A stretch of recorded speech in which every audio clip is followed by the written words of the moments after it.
Здравствен дом Куманово денеска свечено ја пушти во употреба здравствената амбуланта служба за вакцинација. Станува збор за проект вреден 5 милиони денари, обезбедени од Фондот за здравствено осигурување, во рамките на кој е реконструиран дел од амбулантата Тоде Мендол, а реновираните простории ќе бидат наменети за училишна вакцинација.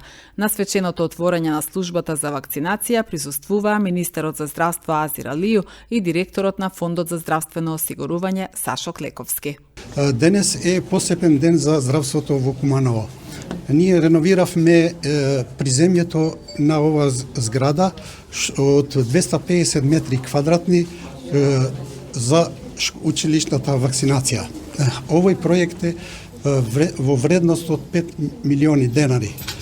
Го реновиравме и паркингот во вредност од 1 билион денари со површина од 300 метри квадратни.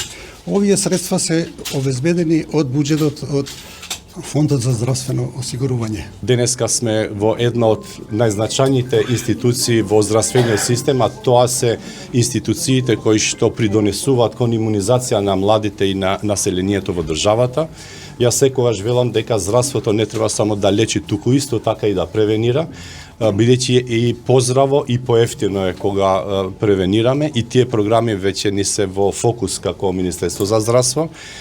Исто така, многу битен момент, Куманово и местото кај што се наоѓаме, и според информациите добиени, оваа зграда можело комотно порано да снимите хорор филм од инфраструктурата која што е имала внатре, а денеска сме сведоци на европска инфраструктура која што младите ќе доаѓаат и ќе земат сервиси, здравствени сервиси во инфраструктура која што е европска. Достоинството во здравството е исто така битен момент и за вработените и за пациентите, и се надевам дека младите кога веќе ќе бидат дел од оваа здравствена институција ќе се чувствуваат повеќе како во градинка или во школа отколку една здравствена институција.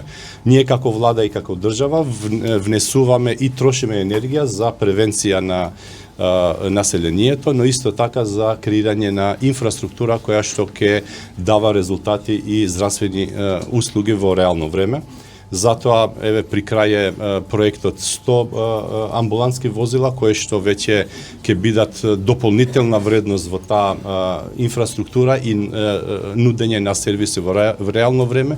Исто така знаете дека на седница на влада се помина процесот на одвојување на прва помош како институција во Скопје. Ако има резултати, тоа ќе биде проложено и во другите институции. Кога ќе биде реконструирана здравствениот дом во населбата Перочичо? Министерот спомна дека овде било хорор, имаме исто таков хорор состојба и во тој здравствен дом. Да, во план го има прво да ја завршиме овој објект, па после сега во иднина е во план таму ќе бидеме во контакт со Фондот за здравство за да одвоиме средства за тој дел. Мислам ќе биде во иднина, во блиска иднина ќе бидеме во контакт со Фондот.